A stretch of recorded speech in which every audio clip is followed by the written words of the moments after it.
मैंने क्लिनिक की सीढ़ियां चढ़ते हुए अपने हाथ की हथेली पर दांत गाड़ लिए थे। दर्द से आंखें फटी जा रही थीं, मगर दिल का दर्द इससे कहीं बड़ा था। मेरी नंद सबा कब अबॉर्शन करवाने आई थी। मेरी सास कहने लगी, बहू, ये बात किसी को न बताना, हमारी बदनामी हो जाएगी। मैंने सर हिलाया। मैं सोच में पड़ गई। सबा घर से बाहर नहीं जाती, फिर हामला कैसे होती है। क्लिनिक का दरवाज़ा खुला तो अंदर से सबा को व्हील चेयर पर बिठाया गया। इसका चेहरा सफ़ेद, होंठ नीले, आंखें बंद। डॉक्टर ने सरसरी नज़रों से देखा। तीसरी बार मैंने सर झुका लिया, शर्म से नहीं, गुस्से से। घर वापस आए तो सास ने मुझे अपने कमरे में बुलाया। सुनो, ये आखिरी बार है, अगली बार अगर ऐसा हुआ तो सबा को घर से निकाल दूंगी। मैंने दिल में सोचा कि सगी माँ अपनी बेटी को कैसे घर से निकाल सकती है। मैं खामोश रही। रात को जब सब सो गए तो मैं सबा के कमरे में गई। वो बिस्तर पर लेटी थी। सबा, बता, कौन है वो जिसने तुम्हारे साथ ज़बरदस्ती की। वो खामोशी से आंसू बहाने लगी। मैंने प्यार से पूछा, सबा बताओ। दीदी, माँ मुझे मारेगी। मैं इसके पास बैठी, इसके बालों में हाथ फेरा। नहीं मारेगी, मैं हूं ना तेरे पास, बस सच बता। वो रो पड़ी मगर बोली कुछ नहीं। मैंने बहुत कोशिश की लेकिन वो आंसू बहाए जा रही थी। मैंने फैसला किया, सच जानना है, चाहे कुछ भी हो। मैंने अपना पुराना फ़ोन लिया, कैमरा ऑन किया, साइलेंट मोड पर डाला और सबा के कमरे में अलमारी के ऊपर रख दिया। रात को जब सब सो गए तो मैं अपने कमरे में बैठी रही। अगली सुबह जब मैंने फ़ोन निकाला, हाथ कांप रहे थे। वीडियो प्ले की। पहले तो कुछ नहीं, सबा सो रही थी। फिर दरवाज़ा खुला, कोई आया। अंधेरे में चेहरा वादिया नहीं था, मगर आवाज़ आवाज़ मेरी जान निकाल रही थी। सबा, उठ जल्दी। वो आवाज़ मेरी सास की थी। सास कमरे में दाखिल हुई। हाथ में एक छोटा सा पैकेट था। सबा उठी। सास ने इसे कुछ खिलाया। फिर सास ने सबा के कपड़े उतारे। सबा रो रही थी। सास उसे चुप करवा रही थी।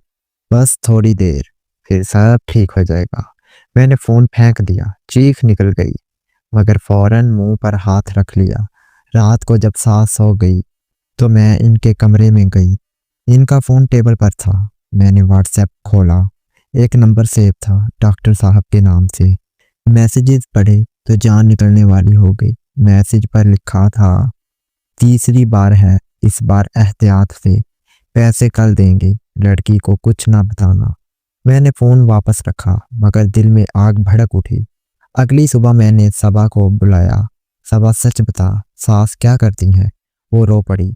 दीदी, मुझे कुछ याद नहीं, बस नींद की गोली खिलाती हैं।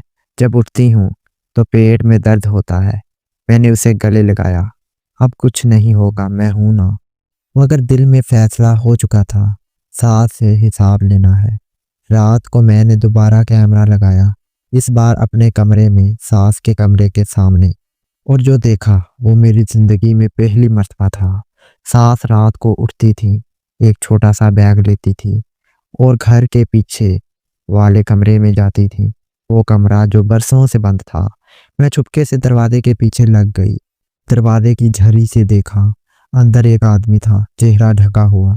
सास इससे पैसे ले रही थी और बदले में वो बच्चा देने की बात हो रही थी जो अस्पताल में अबॉर्शन करवाया था।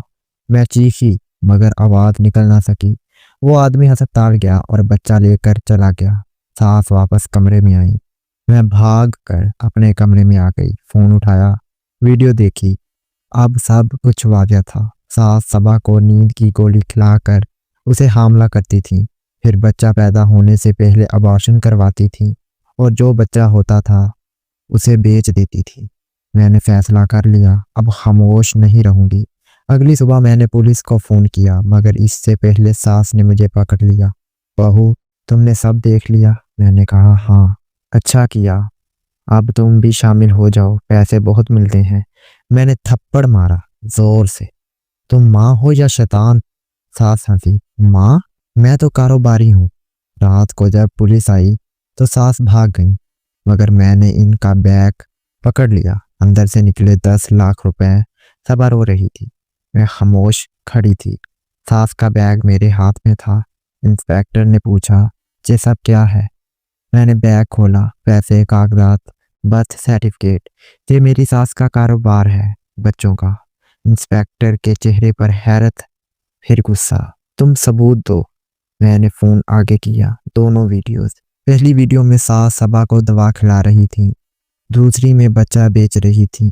पुलिस ने घर सील कर दिया। सबा को अस्पताल ले गए, मुझे थाने। रात भर बैठी रही, सोचती रही। मैं इस घर में 10 साल से थी। शादी के नाम पर खरीदी गई थी। मेरा बाप गरीब था, सास ने पैसे दिए थे। मैंने सोचा था ये मेरी सास है, मगर ये कोई अड्डा था। अगली सुबह पुलिस वालों ने बताया, तुम्हारी सास का नाम शबाना बेगम है। वो पिछले 20 साल से ये कारोबार कर रही है। लड़कियां खरीदती है, हामला करती है, बच्चे बेचती है। मैंने पूछा, सबा? सबा इसकी अपनी बेटी है। उसे पैदा होने से पहले बेचने वाली थी, मगर खरीदार ने मुंह मोड़ लिया तो उसे रख लिया और इस्तेमाल करती रही। पुलिस इंस्पेक्टर ने बताया, सबा तुम्हारी सास की सगी बेटी नहीं है। मैं रो पड़ी। शाम को सबा आई। वो ठीक थी। दीदी, मैं क्या करूं? मैंने इसे गले लगाया। अब तुम आज़ाद हो। मगर दिल में खौफ था, सास कहाँ गई थी? रात को फोन आया, बहू तुमने गलती की। सास की आवाज़ थी। अब सबा की बारी है। फौरन पुलिस को बताया, मगर देर हो चुकी थी।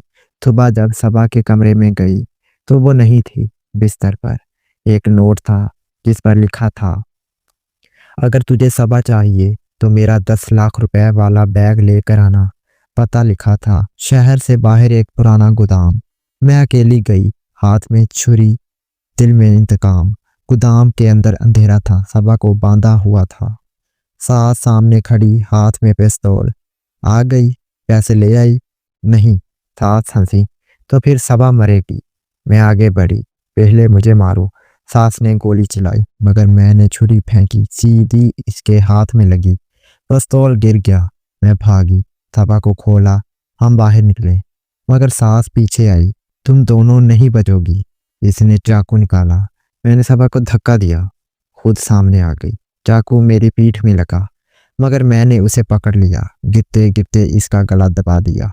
पुलिस आई, सास मर चुकी थी। मैं अस्पताल में सबा को ले आई। डॉक्टर ने कहा, तुम ठीक हो जाओगी। मगर मैं जानती थी कुछ जख्म कभी नहीं भरते। खानदान का राज दफन हो गया। खामोशी जुर्म को जन्म देती है। अगर कुछ गलत हो रहा है तो बोलो, चाहे खानदान ही क्यों ना हो।